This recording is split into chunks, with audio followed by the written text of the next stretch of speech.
Hello and welcome back to Perspectives. On today's show, the latest pronouncement from the SGPC has the community fizzing in reaction. Just who is the SGPC actually representing? Many are asking. We have more information on the graffiti attack against the US Gurdwara, as a local activist laments the fact the local police even, refused to record it even as a hate crime. And talking of which, in New Jersey, there's a major step forward for Sikh civil rights in the new Anti-Discrimination Act. And we take a look at the heartbreaking subject of bullying, particularly of youngsters in the Sikh community, and how they can address being targeted for looking different. All this and more on today's show, and of course loads of great comments at the end of the show, so do stay tuned for that. And we have got an interesting comment, a critical comment from somebody, which could actually potentially involve many members of our audience if you want to get involved in the show, so do stay tuned for our comment section. Right, let's get underway. And the first story I want to cover today is, yes, of course, the SGPC. Now, we're going to first really take a look at a bit of a storm that's brewing in the Punjab, one that goes far beyond politics and strikes at the very soul of the Sikh faith.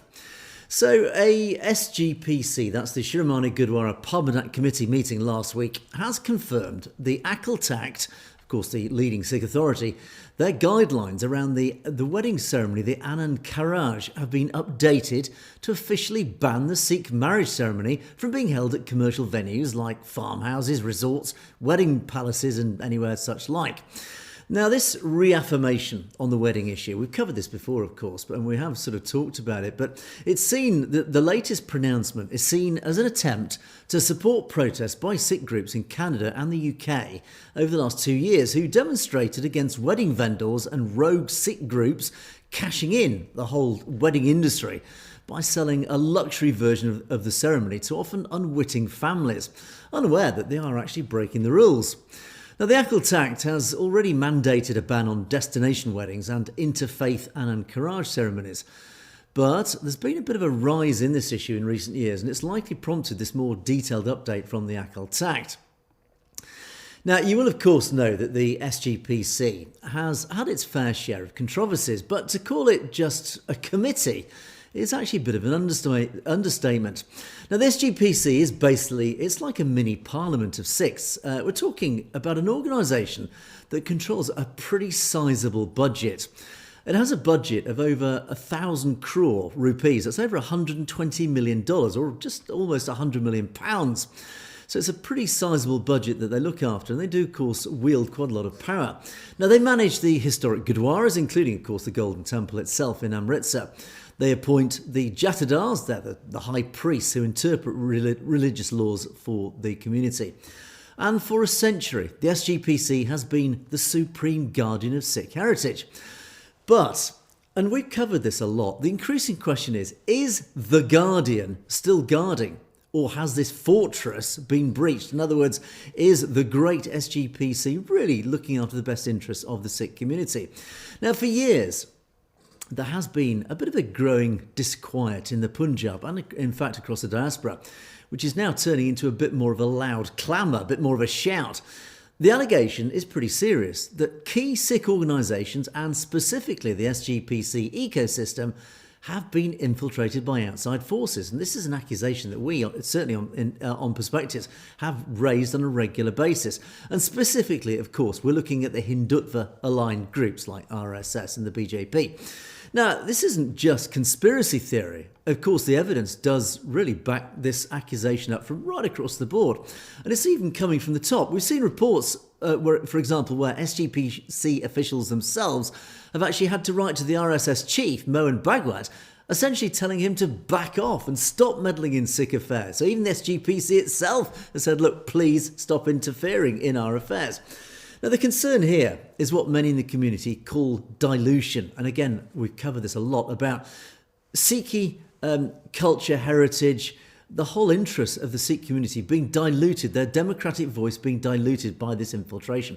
The fear is that the distinct identity of the Sikh faith is deliberately being slowly eroded by this sort of deep state agenda to merge it into the larger Hindu identity, of course, this sort of Hindutva ideology, to absorb Sikhi into its own ideology.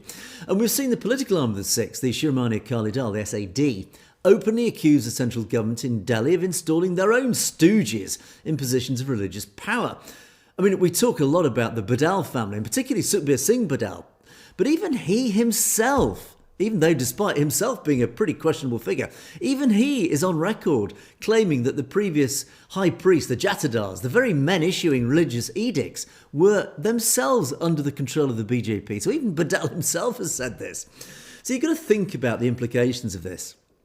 If the people making religious decisions are taking their marching orders from the very political ideology that wants to absorb them, to destroy them, then whose interests really are being served here?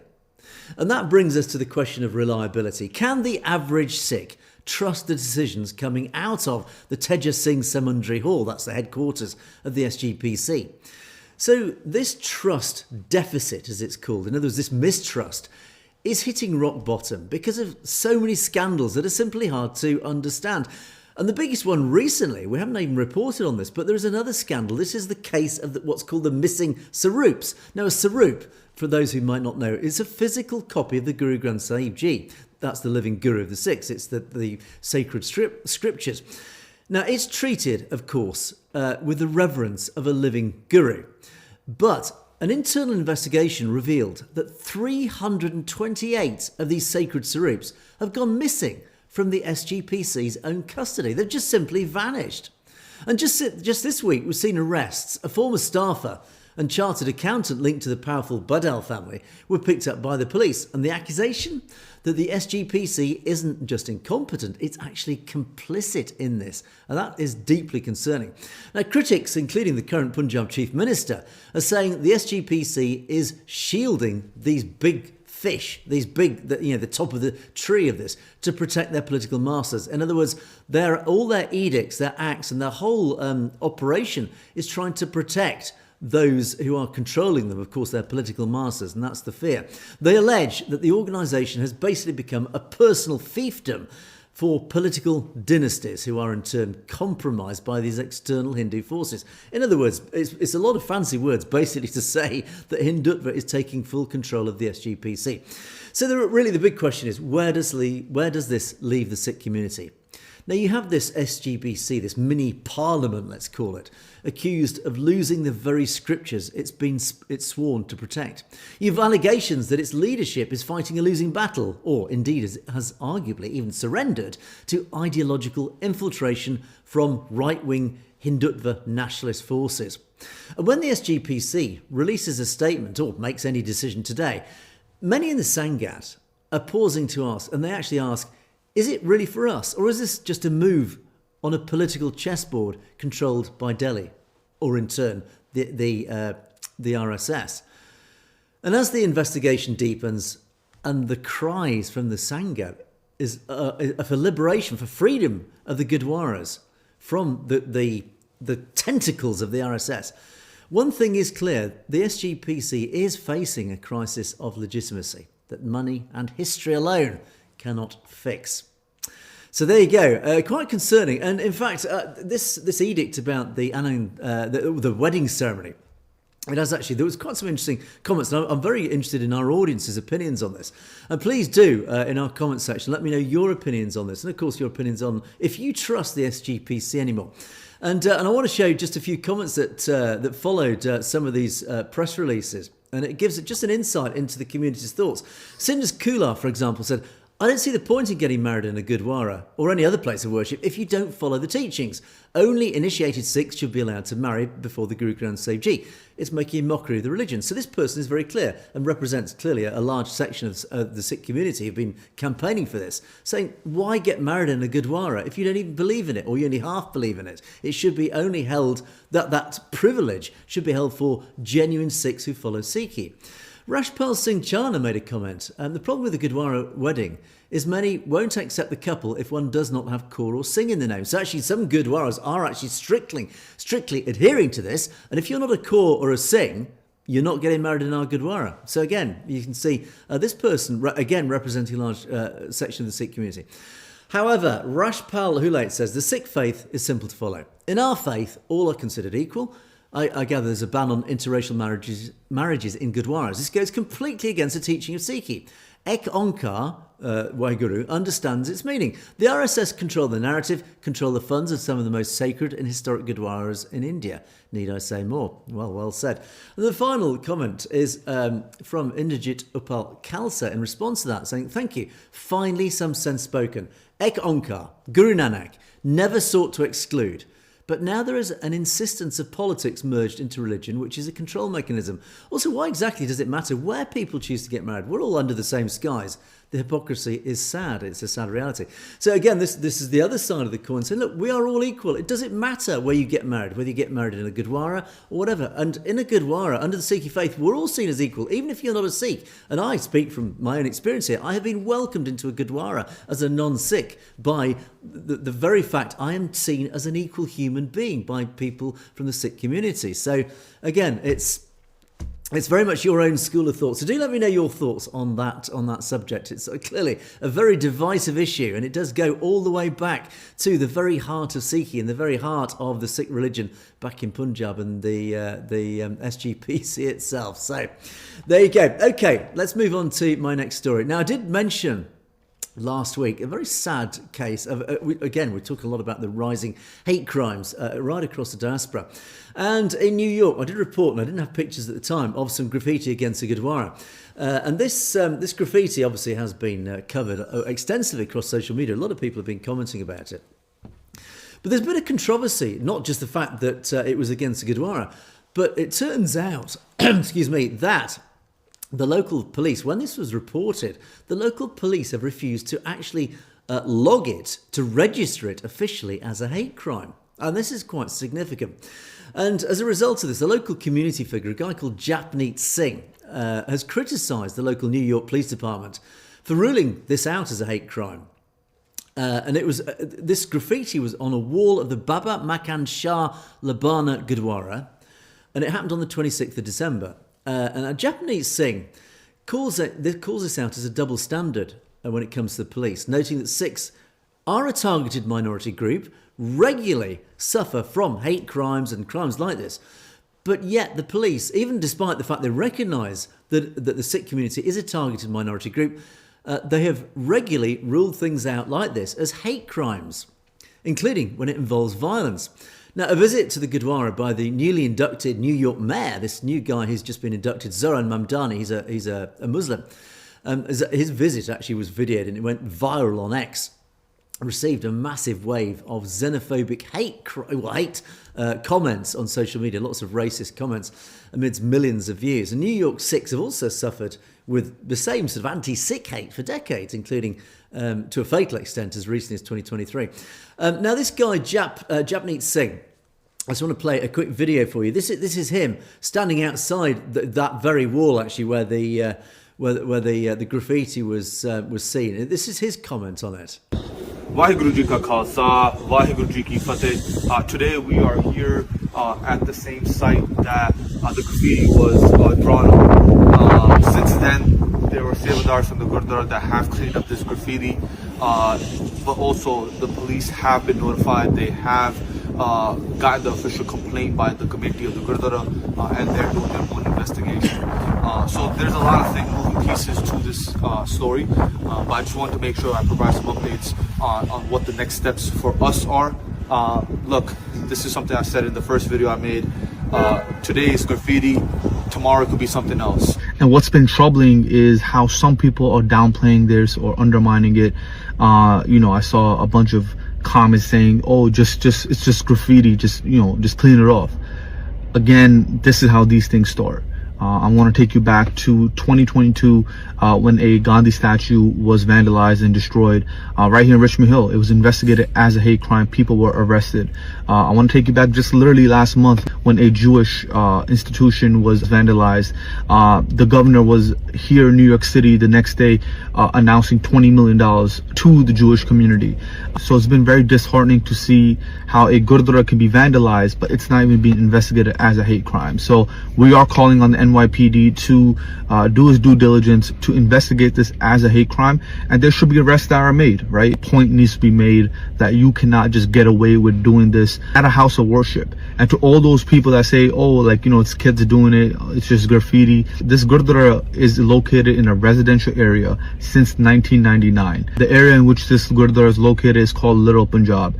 People know who the Sikh community is within Richmond Hill, which makes this act that much more concerning because literally it says Sikh in the name of the Gurdwara. So the fact that some people are saying, oh, the kids were just looking for a place to graffiti, to me that makes absolutely no sense. And this is a message from my Punjabi brothers and sisters that might be watching. Jago, please, apni mata thodi ji use karo. What's going on in our community is very, very bad. And the only way we can gain the respect that we deserve is by advocating for ourselves. No one is coming to save us. No one's going to be our voice. We need to be our own voice. So I'm hopeful that folks will take this a little bit more serious than just dismissing it. That has never been an option. That cannot be normalized. A house of worship should not have to be going through this. So that being said, I'll continue keeping y'all updated on what happens next. But let's continue advocating for our community because no one's going to do that for us. Yeah, there's a lot of really important messages in this video. And well done to Japneet for putting that video out and acting on it. This graffiti, as he said, a lot of people saying it's just graffiti, you know, get over it.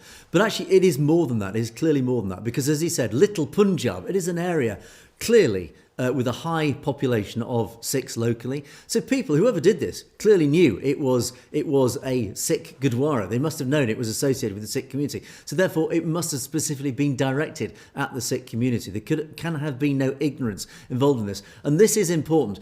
And it's important to be recorded as a hate crime. And again, we talk about this data recording. Here in the UK, there is a huge push, particularly from the Sikh Federation UK, to record any incidents as hate crimes. Likewise in the US, they are trying to push this as well, and indeed in Canada, because policy cannot be created to protect the community unless the data is there, the evidence is there to support the policy. In other words, it's happening, so we need to do something about it. But we don't know if it's happening if there is no recorded crime.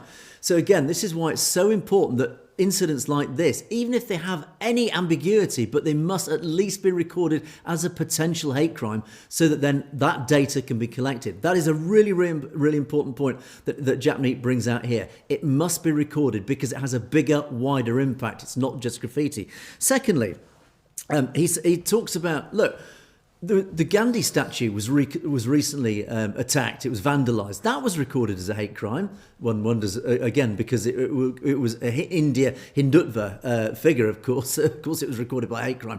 But likewise, there was an anti-Semitic, an anti-Jewish incident, again, that was recorded as a hate crime. As a result of those two incidents, huge resources were poured in to protect those communities. Yet, when the Sikh community is attacked, why is the Sikh community not treated equally? Same, and this reflects exactly what's happening here in the UK. Likewise, to a lesser extent in Canada, but certainly here in the UK, we have the similar issue where our Muslim population are deeply protected by the government.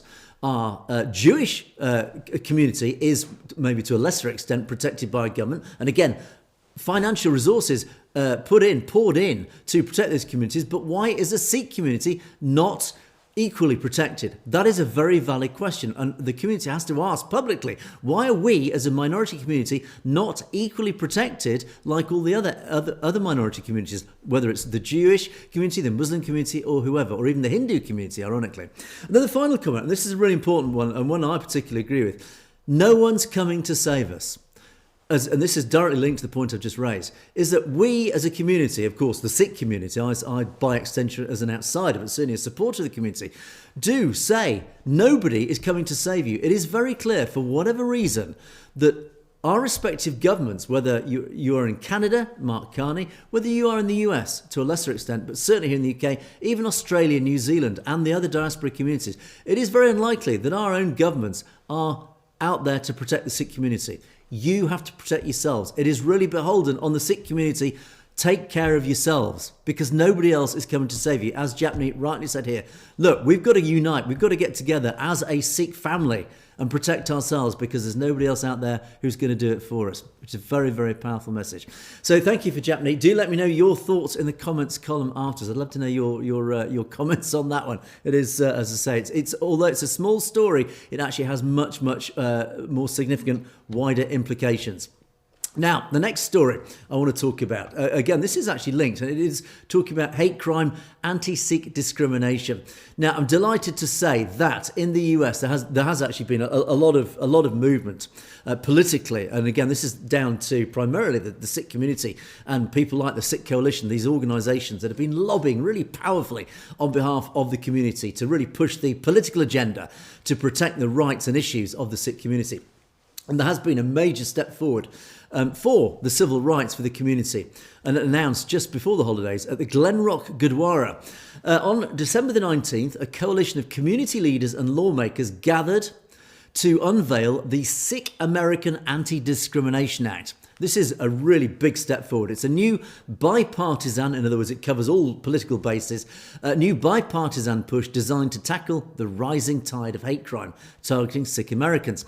Now, leading the charge in this is Republican Senator Josh Gottheimer, who stood alongside the Sikh Coalition and the New Jersey Sikh Youth Alliance and many other partners to champion this bill. Now, the mood around this bill is one of urgent determination. Despite being an integral part of the American fabric for over a century, the Sikh community does remain the third most targeted religious group in the country. And again, we talk about why are Sikhs particularly targeted and not protected sufficiently or proportionally, with over 150 reported attacks just last year alone. So what does this new legislation actually do? What does it mean? Well, the bill is not just about condemning hate crimes and discrimination. It's actually a bit more practical about that. It's actually, frankly, a bit more useful. It's about installing the infrastructure. And I do actually immediately refer you to SB 509 in California, which didn't pass thanks to Governor Newsom, who clearly got pressured by the Hindutva forces in America. But this one is going through. It's, again, it's about installing, like SB 509, it's installing infrastructure to protect the community. If passed, it will force the federal government to stop guessing about the issues and actually start tracking data, start basically gathering the evidence and doing something about it. So it is very reflective of SB 509. Now, specifically, it installs a new Department of Justice task force. It establishes a dedicated task force within the DOJ specifically to look at anti-Sikh discrimination. Specifically anti-Sikh discrimination. So again, you can see how important this is for the community. It also specifically defines the problem. So for the first time, there will be a federal legal definition of anti-Sikh hate. And this is huge for the community because currently hate crimes against Sikhs are often miscategorized, or it's just lost in the data due to a lack of specific legal terminology. In other words, when a hate crime happens, like the graffiti, for example, it's not recorded specifically as an anti-Sikh hate crime. It's just recorded as something else in some generic language. So it gets lost. The real target of the hate crime is lost. So again, when the bigger picture is, the data is all collected, you can't actually see that it's specifically anti-Sikh. So this changes this. This makes sure that incidents are labelled specifically anti-Sikh discrimination, so that when it's all collected together, the specific number of these incidents is actually seen. And finally, education. It's all about education.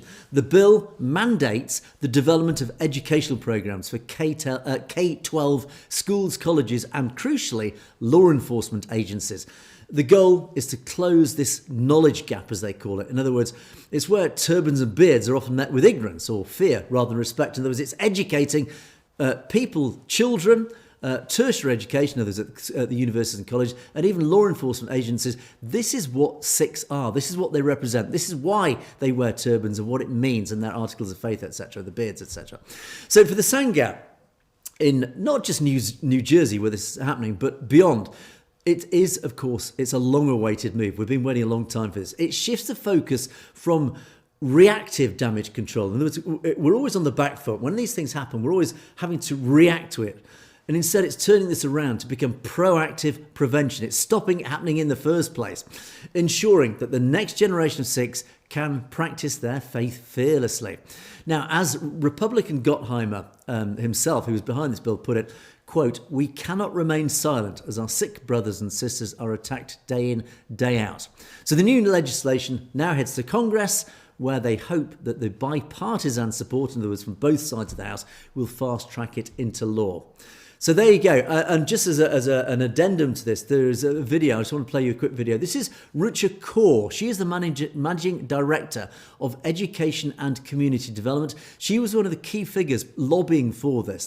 Here are her words on this. Vaheguru Ji Ka Khalsa, Vaheguru Ji Ki Fateh. My name is Rucha Kaur, and I, along with my family, call New Jersey home. We also consider Gurdwaras across the state to be our home Sangats. I'm also grateful to serve my Sangat, my community, nationally in my role as the Managing Director of Education and Community Development at the Sikh Coalition. Here in this great state of New Jersey, just across the river from the site of the Twin Towers, we are all deeply aware of the impact of hate and discrimination that Sikhs have faced, particularly in the wake of 9/11, but also more recently. The Sikh Coalition was formed in response to these horrific attacks on our Sangat members, driven by anti-Sikh bias, broader xenophobia and white supremacy, as well as the false conflation of Sikh articles of faith such as turbans and unshorn beards. For nearly 25 years, our organization has been on the front lines, providing free legal aid and leading advocacy and education efforts on behalf of Sikh Sangat members, community members who have experienced bigotry, bias, and hate. While I am very grateful to live in a state where Sikhs are highly visible in both everyday life and public service, we know that nationwide Sikhs remain disproportionately likely to experience hate than the average American. We're also living through a period in which hateful rhetoric and hate crimes against all minority communities are on the rise. By creating a task force focused on naming, documenting, and preventing hate crimes and other forms of discrimination against Sikhs, this bill takes an important step towards accountability, prevention, and ensuring that Sikh communities can live and worship safely without fear. On behalf of our team at the Sikh Coalition, I'm really grateful to Congressman Gottheimer and his team, as well as local and national Sikh organizations, for championing the safety of Sikhs, Gurdwaras, and Sangats. We remain ready to partner, consult, and support the implementation of efforts that meaningfully protect our communities and uphold our shared values of equity, dignity, and justice. Vaheguru Ji Ka Khalsa, Vaheguru Ji Ki Fateh. So well done to the Alliance there, and a very powerful message. And again, it's just a great example of how grassroots lobbying can have such a huge impact politically at the national level. Because, of course, sadly, we saw SB 509 defeated by Hindutva pressure in California. But here in New Jersey, it does look positive. Again, hugely powerful alliance backed by the Sikh Coalition pushing this forward. And fingers crossed this bill will pass through Congress. As I say, it will have huge impact nationally across the United States.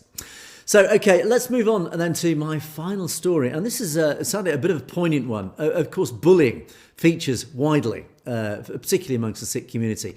It is a very sad fact of life that Sikhs, by virtue of their articles of faith, their very visible articles of faith, that Sikhs are targeted in the wider community for bullying, for harassment, for intimidation, because simply wearing the beard or wearing the turban and having a beard, etc.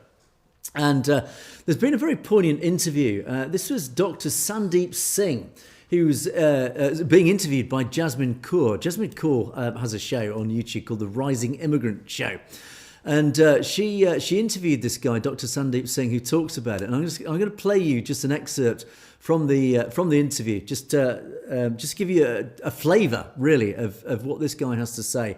And as I say, I find it quite upsetting, really, particularly any parents watching this who've got children at school who may have experienced firsthand things like this. I don't think that there will be a day go by that a Sikh child is not bullied. There will not a day that goes by that someone within our path and the youth will not feel as though they are different. And I think that that's okay. If you look at our history, we've always been pointed out as we are different, and we were persecuted for our differences. Guru Arjan was shaheed as a result of his different thought process. Guru Gobind Singh Ji he manifested this Khalsa and gave it form in a way that we actually stood out. I mean, he gave us something so that we didn't blend in. So the distinction, the difference, how we stand out was purposeful. This wasn't by mistake. This is something that we were meant to be. We were never meant to just look like others. We were always meant to act differently and to appear differently. So because that was part of the Guru's intent, and that was the creation, and how Sikhi actually was formed, you know, this is something that we have to teach our kids to embrace. We have to teach them that those individuals in our history stood for this beauty, this inner beauty and this outer beauty that Vaheguru created.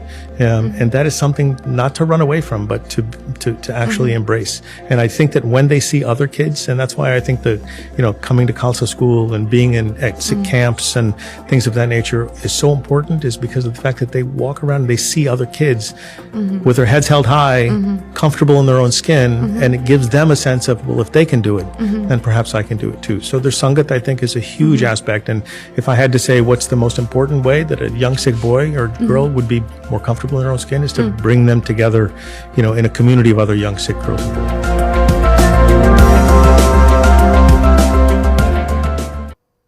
I mean, it's again, I talk about how poignant that interview is. It is. Bullying is just such an evil, cowardly thing. There is no excuse for bullying in any context. But his message, Dr. Sandeep Singh's message, is really powerful. And I have to say, my sort of knee-jerk reaction is, it's easier said than done. If you're one of the victims, it's not very easy to adopt that sort of thinking. But ultimately, he is right. And I think the message coming out here to any victims of bullying, particularly in the Sikh communities, is be proud of who you are. Be proud of being an individual. By virtue of wearing the articles of faith, you're making a very powerful statement, because you're saying, I am different to you. I represent something that is actually more powerful than you. I'm not going to say superior, because that is not what Sikh is about. We are all equal.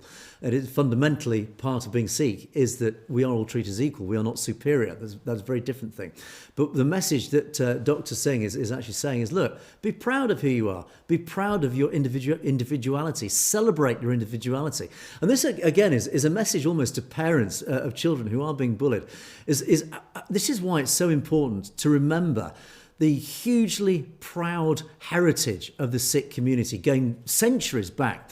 The great martial history, the great military history of the Sikh community. And I, as a Brit, I'm descended from the British Empire by virtue of living in the UK, is that I'm obviously very proud of the British Empire in some ways, but I'm also deeply proud of the fact that when we came up against the Sikh Empire in 1849 and the 19th century, despite the fact that we defeated the Sikh Empire, that was only because we had such a hugely superior, powerful force, is that we then requested Sikh warriors to join the British Army, because we recognised how superior they were individually as soldiers. Their huge history, their huge proud military history that goes centuries back, all the way back to the first missiles, to the very first Guru, Gobind Singh Ji. Guru Nanak Dev Ji. This is from those very first days of Sikhi. Those first militia were trained and were seen as superior military forces. They were used as mercenaries around Europe because they were so superior. Even today, the Sikh community celebrates their hugely powerful military history, because they are literally some of the best soldiers, and in the past have proved themselves as some of the best soldiers on the planet in history. Now, when you teach your children that, those children, when they walk around school, around the playground, or wherever it is, walking down the street, even individual Sikhs walking down the street can hold their heads high and pull their shoulders back and say, what I am wearing is demonstrative and symbolic of the history that I and my community represent. So a young kid in the playground, even if these bullies are coming up to him, he can put his shoulders back and hold his head high and say, look, this is what this means. I represent a community that have represented some of the fiercest, bravest, most courageous warriors in history. That is what I stand for. Now, again, it's very much easier said than done. But ultimately, when we train our children into believing this, because part of the problem of being, and goes back to the psychology of bullying, is victims of bullies sadly see themselves as victims. It is almost a vicious circle. The more you see yourself as a victim, the more it feeds the bully. It feeds that cowardly superiority of the bully. He thinks, this person feels a victim, feels submissive, therefore I'm going to enjoy imposing their victimhood on them. But if you stand up and you square your shoulders and walk confidently, bullies will always think twice about taking you on. Again, that is unfortunately the very difficult way of dealing with bullies. Again, every parent has to look after their own children in their own way. But ultimately, Dr. Singh is sending this message out. Celebrate your unique traits. Celebrate the fact that you are a Sikh. Celebrate your individuality. Celebrate the fact that you are different. But walk confidently. And with that confidence will come its own virtual protection. You will exude this bubble of confidence and protection around you. It really does work. But I'm interested in your thoughts on that in our audience. Do let me know your thoughts. Have you been a victim, or your children, God forbid, been a victim of discrimination, of bullying, just through virtue of being Sikhs and wearing the articles of faith? Do let me know. Do let me know your thoughts. Do let me know, is Dr. Singh right? Or are there other ways of dealing with this dreadful, dreadful situation of bullying? Again, as I say, it's the most cowardly, evil thing. There is no excuse or defence for bullying, and it must be stamped out upon. Okay, on that note, let's move on to our comments section. And as always, loads of wonderful comments. Thank you to our wonderful audience who have remained loyal as always and always contributed massively. I do appreciate all the effort so many of you do put into putting so many of your comments on a regular basis as well. So again, thank you to each and every one of you. Talking of which, Panjab, who is one of our regular contributors, thank you, Panjab. A Happy New Year. Loads of Happy New Years from all of you. Thank you for that. I think I've even got a page of comments even celebrating that. A well-deserved break, good heavens, it was. Maybe for all of us. Good luck to James, and likewise, we hope he has a wonderful New Year. Now, you talk about how the Hindus behaved on Christmas Day. Did you see how the Kerala police are now training the RSS, VHP and Bajrang Dal members to shoot inside police training grounds? Now, I did actually look at this, and I cannot find any corroborative evidence to say that the Kerala police force is training basically RSS militia in the use of weapons. I don't know. I hope it's not true. I cannot find any, as I say, any official evidence. But that doesn't mean it's not happening, because don't forget we are up against the Hindutva media, the Godi media in India, which will always hide any uncomfortable truths. So certainly if you Google and look at any Indian news outlets, you're never going to find information about this. The only information is only ever probably going to leak out of social media and people on the ground. So if anybody has any corroborating evidence to support this, please do let me know. And of course, do message us directly. You can actually talk to me directly at message@satlodgetv.com. So the second comment from Mountain and Forest. Thank you for this link. This is a link to a video. This is actually a very interesting video. Thank you for this link. The podcast I did, I was a couple of weeks ago, I think it was just before Christmas, I did with Dr. Graywell. We talked about the Epstein files being released. And amongst all that evidence, despite all the sex crimes and dreadful sort of unpalatable truths about his misbehaviour with young girls and many, sadly, many powerful people involved in that, there was another scandal that actually has not hit the headlines, and it arguably should have done. And one has to question why it hasn't been hit the headlines, and I suspect why, being a great conspiracy theorist. But there are huge links between the right wing of India, Hindutva, RSS, to Israel, to the Zionists, to the extreme right wing of Israel, that is likewise being linked to the extremist MAGA right wing of the United States. I'm not talking about the MAGA movement generally, but the right wing. Likewise, there is always this fringe right wing extremist, but they are deeply, deeply powerful because, of course, they are linked. As the Epstein files have shown, there are links and corroboration. Epstein acted as a facilitator between Israel, the forces of Israel, who are now seen to be helping Indian right wing forces, excuse me, to target communities like the Sikh community. Israel, we do know, is providing technological expertise to India and Hindutva for surveillance, for example. We do know Israel has expertise in surveillance, in producing the software, the surveillance software, the technology behind the ability to spy on social media, across online platforms, across even your mobile phones, etc. Any communications media. Israel has that incredible technology.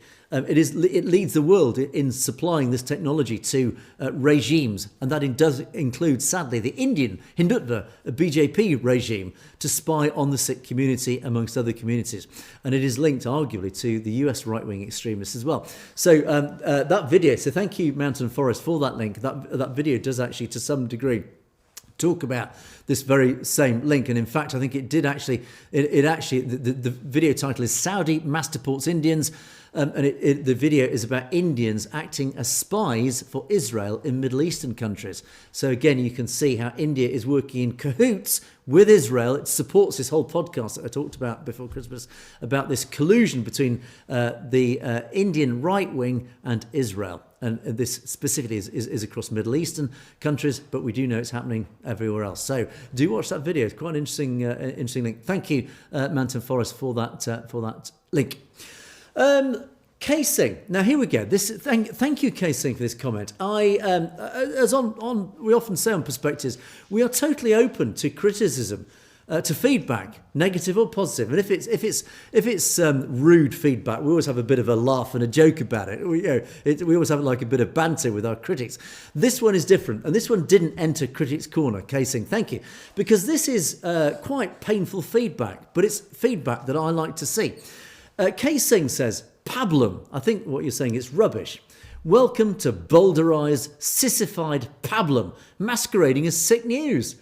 Sikhism and Sikh politics cannot be understood in the absence of Sikh history. What I previously called the 4 concentric rings of Sikhism, the presumed target audience of Perspectives are whites. But a view of the comment section shows that hardly any whites tune in. Therefore, the show is a complete failure. What's needed is a show like Facts with JC in the English language, and then you provide a link to this show. Okay, thank you, K Singh, for this. This is actually, I read this and I thought, ouch, that's quite painful, that hurts. But actually, I think we need to pick apart this and let's discuss it, because I think this is very useful feedback. And thank you for taking the time to make this comment. You're quite critical. You're saying the show is a complete failure, because what you're arguing is this show is designed to really appeal to white people. And to some degree, I agree with you. We hope that more white people would tune in. In reality, not many white people do tune in because, of course, actually we talk about very specific Sikh issues. And frankly, most white people are not interested in Sikh issues, with all due respect to either side, is that we all like to just read about issues or hear about issues reflecting our own communities. So yes, you're right in that there are very few white people who do tune in, but there are some, and certainly we do try and educate those white people. So our purpose is served in that respect. But ultimately, yes, the majority of our audience, of course, you guys out there are mainly Sikhs, and for that I am very grateful, because you take the time to listen to a middle-aged white guy like me. But the whole purpose of this show really is not just to appeal to white people and try and bring a wider audience in. It is also, the whole angle of this show is is talking to the Sikh community, but it's bringing a different perspective, because there are loads and loads of Punjabi shows out there of Sikhs who's speaking Punjabi, talking about Sikh issues. So they are preaching to the converted from a perspective of somebody who's already a Sikh. I'm not a Sikh. I am a white guy from a Christian background. I don't practice, but I'm a Christian background. Based in the UK, I provide a very, very different perspective. And I hope an objective, it's not totally objective, because I'm now, I have to say, aligned with Sikh values. I totally agree with them. I think they represent what is good about humanity.